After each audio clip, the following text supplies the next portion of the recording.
Well, hi, everyone. This is Dale Benson. I'm the lead pastor at the Naz Church in Grove City, Ohio, and I'm here today with David Morrison, the executive pastor here at the church, and Dr. Melissa Benson Wainwright, who happens to be my wife.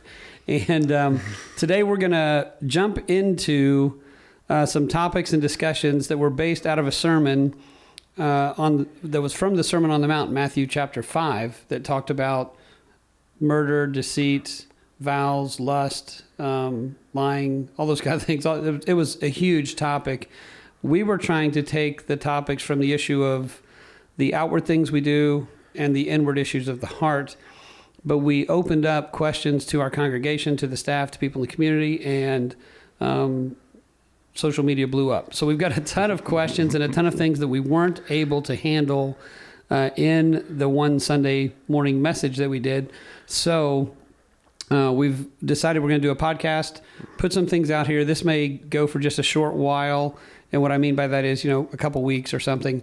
We will continue to take the questions as we can and answer them. And so we've asked Pastor David if he would be here as kind of like moderator, because truth be known, I preach twice a month. I preach 50% of the time here at the church, so people get to hear me a lot. They did not get to hear Melissa, and to be quite honest, most people said, "Can we hear more of Melissa?" So that's why we're on the podcast and doing some of this. So David, I'm going to throw it over to you. I know those issues that came in on social media had to do with like, how do I handle lust? How do I overcome lust? How do I forgive my spouse when they do some of those things? How do I rebuild trust? What are some others that came up? Yeah, and absolutely. And so kind of the wild thing when we posted this, we had almost 10 times more of a response than we do for a normal post. So this is obviously striking a chord here. And so some of the things that people wanted to talk about, lust, sex, communication, finances, children of divorce, temptation, deceit. How do I rebuild trust? What does that look like? How do I know when my marriage is in trouble? All sorts of questions where, I think this is going to take a little bit for us to answer some of those questions. But people were very moved by this message from both of you guys. And so, Melissa, they definitely wanted to hear from you as well and hear more of what your thoughts on these things were. So I guess I want to start out with just like a basic question. What do you do when you face lies, deceit? You're being misled in the marriage or in the home.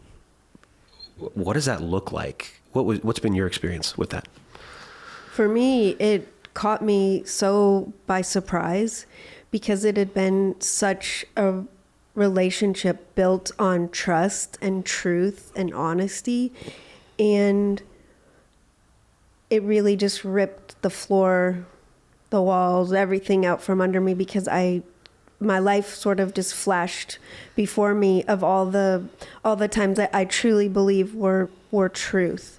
And I believe that relationship was built on truth and honesty. Yeah. And I think that, as I said before, that there's an enemy that wants to derail us and derail our homes and our families. And I believe that lust and temptation bled into that relationship to allow that form of deceit. I don't think it was a one day I'm going to be dishonest and betray.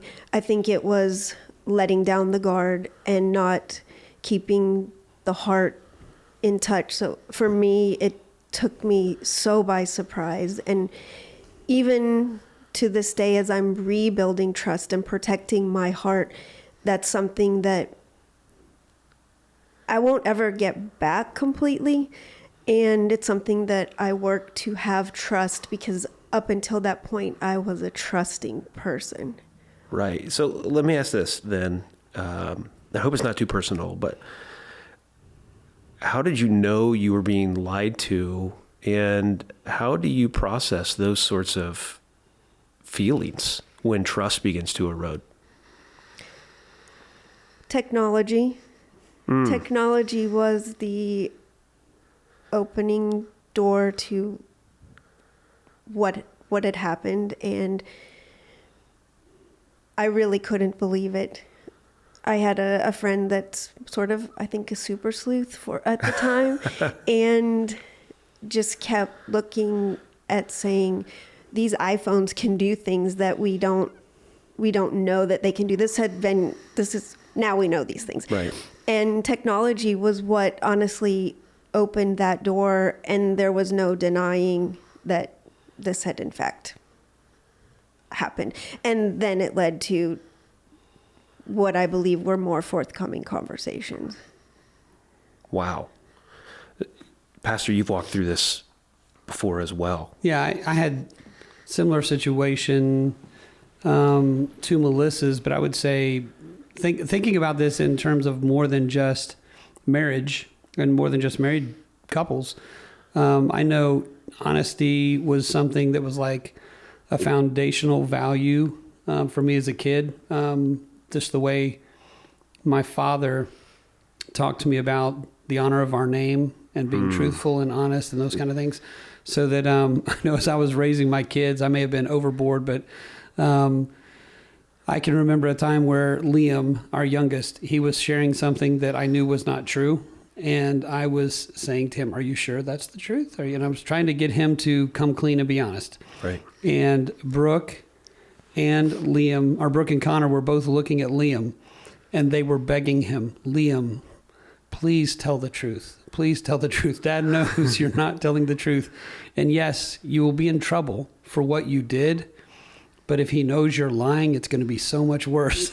So there was this sense of we tell the truth. To lie to one another is to erode the very foundation of trust in each other. And so we don't lie. As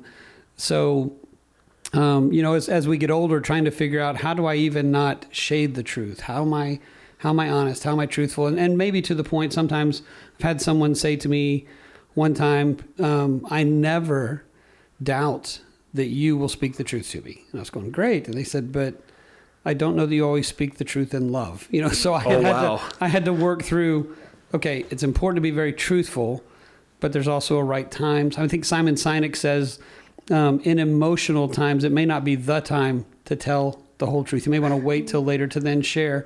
But he said, don't be dishonest. You can't be dishonest or disingenuous. Be honest and truthful. And so that was a foundation of our whole family. So when, kind of like with Melissa, when the deceit came out, there was this just shock and disbelief and hurt and pain and all those kind of things. Absolutely. Melissa? And I think that was true, I would say, for my children, for our family, that honesty was the family way. That was something that was spoken about. And I think in terms of my son and my daughter, having to wrestle with what do they do when faced with the situation of there's not honesty in my home. And I think that was even more of a drive for me to seek God's wisdom and guidance and direction to say,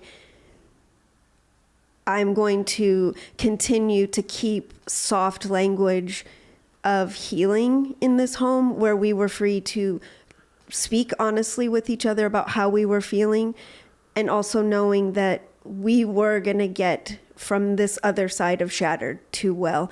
And for me, that was so important, to have those honest conversations, as much as is appropriate for the ages that they were, to help them work through something that's devastating.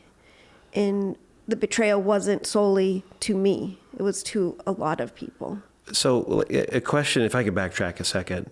You said the soft language of honesty in your home. What do you mean by that? I mean that I did my absolute best, and tons of help from the Lord, to keep my heart soft and not to my reactions. God and I had many wrestling mats in my prayer room of how I was going to handle this, but it was important to me to maintain my dignity and my public presence, my private presence, that who I am inside was what came out. Yeah. So I'm not going to tell you that there weren't moments of of anger and certainly of that. But when I say soft language, I mean it in terms of keeping my heart soft enough that I was speaking in love. Wow. So you mentioned your prayer room. You talked about it on Sunday a little bit. I thought that was really intriguing. I've heard of people having prayer rooms before. What did that look like for you there? And what does that look like for you now?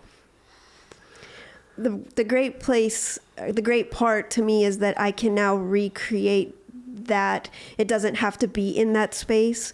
It was this open, empty space that I just realized that was going to be a safe place for me. And I didn't set out. I just set out to have a safe space. And it became a place of comfort. I could retreat in there, and it evolved over time. And literally it started a blanket and a pillow, a salt lamp, a Post-it note, adding a prayer, bringing in Bible verses, and it just became a safe cocoon. And now I know that certainly God met me there. I don't have to have only that space to have that connection with God. It started because I literally needed a safe physical and emotional and spiritual place where I could close the world out, and God and I were there together. Wow. That's really cool. I think when I hear you talk about a soft heart and what the Lord led you through and how you didn't, I mean, you had wrestling matches with the Lord, obviously, but how you didn't allow that to darken your heart.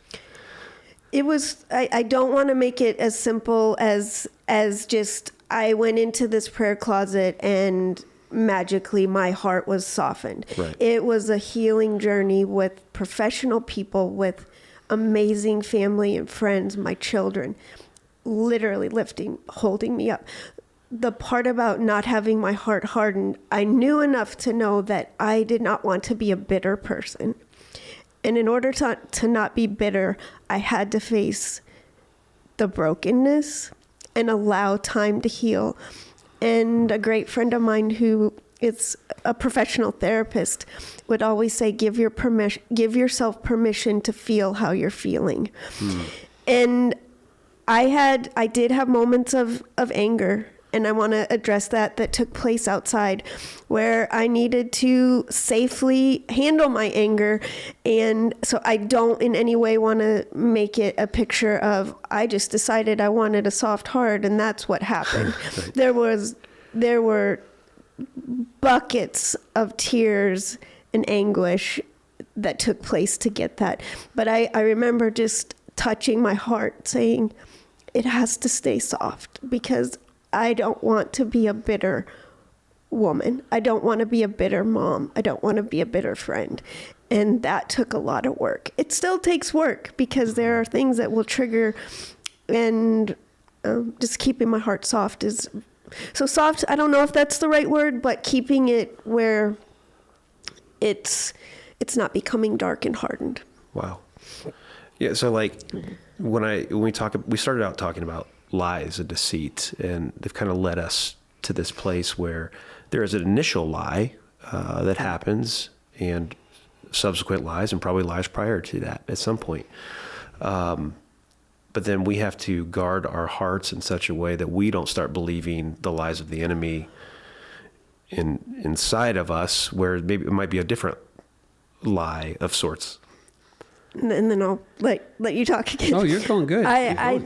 One thing that I tangibly did, because there were lies that would creep in of, I'm not worthy, I'm not, whatever that might be, what happened. And I remember to intentionally look for scripture to say, the enemy says this, the lie says this, God's word says this, and I physically would X out the lie. And just continue to do that as things would come in, to look for something in God's word that says, no, you are a daughter of the King, and you are deserving of all that I have for you. Wow. So I think Melissa is very good at doing, we all learn differently, do things differently. Melissa's very good at doing tangible things to represent what's going on in her heart and in her mind. I don't do that quite as much, which is interesting because I'm pretty tangible in lots of other things, so the way, black and white in the ways I think about things. But when she was talking about the softness with her speaking, I think part of that, I think you're alluding to, correct me if I'm wrong, is like when our kids would ask questions, her kids, I know in my house the same way, to be soft toward my ex-spouse. For a long time, for about a year, there was this battle going on of not wanting a divorce, still fighting for my marriage. And so not wanting to say or do things that would have to be undone if my spouse came back. So trying to help your kids understand grace, understand love, understand forgiveness, understand mercy, while, like Melissa said, you're not feeling it. There are moments of hurt and anguish and missing what is lost and the loss of trust and wondering if they were to come back, can I trust again? And knowing that rebuilding that trust with that person will be difficult, but with God's help, I'm willing to. And then moments later saying, but I don't want to. That's going to be hard and that's going to make me angry. But then, so there is a hard work she talked about. It's not just I'm going to do this and it smoothly moves along. And in talking with your kids, trying to have soft truth, speak the truth, or allow them to speak the truth. Quite often, I didn't know this analogy at the time, but I would talk to my kids with different language, but now I use it where Corey ten Boom's father told her one time she wanted to know something she felt like she should know. And he said, you can't carry that yet. She goes, I'm old enough, I'm big enough. So they were going on a train trip, and so he packed a huge, big suitcase, and then she had her suitcase. So he grabbed her suitcase and had her carry his, and she couldn't drag it around. And he looked at her and he said, what's wrong? She goes, I can't carry this. It's too big. He said, right. He said, but that doesn't mean you'll never be able to carry that. There will be a day when you're big enough and strong enough that you can carry that. But right now, you're not big enough to carry that. And there are some truths that it's not that you won't ever be able to carry that truth, but right now, you don't need to know that truth. So there were lots of things my kids felt they had a right to know or they needed to know. And in some ways, when I was angry, I wanted them to know. But you have to realize what's best for your kids at this point in time. They don't need to carry that. That's a huge weight for them to carry around. So how do we hold back on that? And that's what I think, as you were talking about keeping your heart soft and your language soft, that's part of what goes into that. I would say let me add this, if you're dealing with a friend who's going through this, realize that sometimes when they're with you, they may not be soft with you. They need a place to vent because that's good. At home, they're trying to hold it all together. And Melissa had a prayer closet. I didn't have a prayer closet. I had a place where I would go yell at God and get mad and do all those things.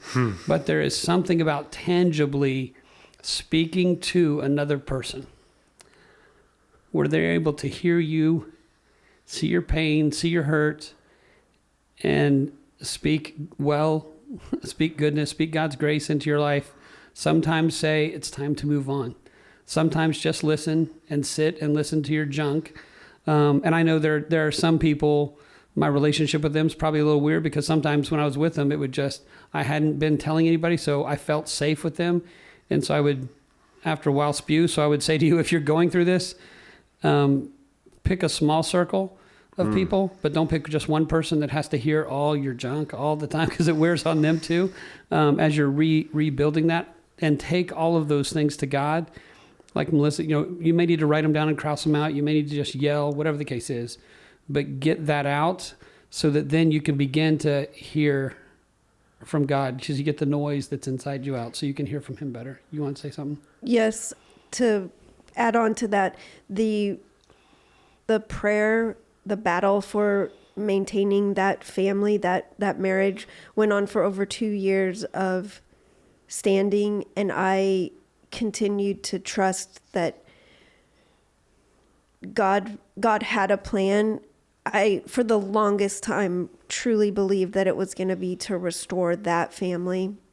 And I totally agree with you with the having that circle of trust, that smaller circle. And there are things that a public doesn't need to know. And there are times that you want to have a public know for just this little short second. And thank goodness for just common sense to not do that. But I'm forever grateful for my inner circle that did allow me to have those raw emotions come out, and that small circle that would bring me food to eat or put up my Christmas tree one year with me because I just wanted to stop. But life can't stop. When you have children in the home, you have to keep going. But keeping that circle small, I think, is a really great point. And for me, again, I had also outside professionals that were helping along the way. That's important as well. And I would add, I guess what I should say is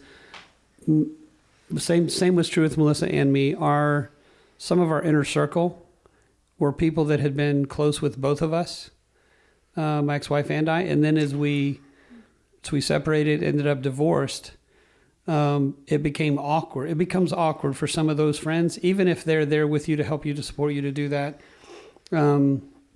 If they've tried to maintain relationship with both of you, that's where I would say I probably, in hindsight, part of my struggle was some of my really close friends probably felt they were in awkward positions at times when I would share, because they may have been hearing a different side of the story. But I knew what I was feeling. I knew what was going on with me. I knew what had happened. And sometimes after a while, I know they're probably like, come on, dude, let's move on. It's time to get moving on. And they're hearing a different story or something else. And so I realized I can't control all of that. And so what is God wanting to do in and through me? How do I focus on him? How do I let him do that? I know there's all kinds of, we're the time we said we would take, and there's rebuilding trust is a whole nother side of the coin of not just how do we do this, but then how do we rebuild trust? So maybe that's another time. Awesome, man. I have so many questions I want to ask, but we can maybe hit that on the next one. All right. There. This podcast is a production of Grove City Church of the Nazarene. You can find additional information and resources online at thenaz.church. And we encourage you to follow the Naz on Facebook, Instagram, and YouTube. If you have thoughts or questions regarding the podcast, you can email us at podcast@thenaz.church.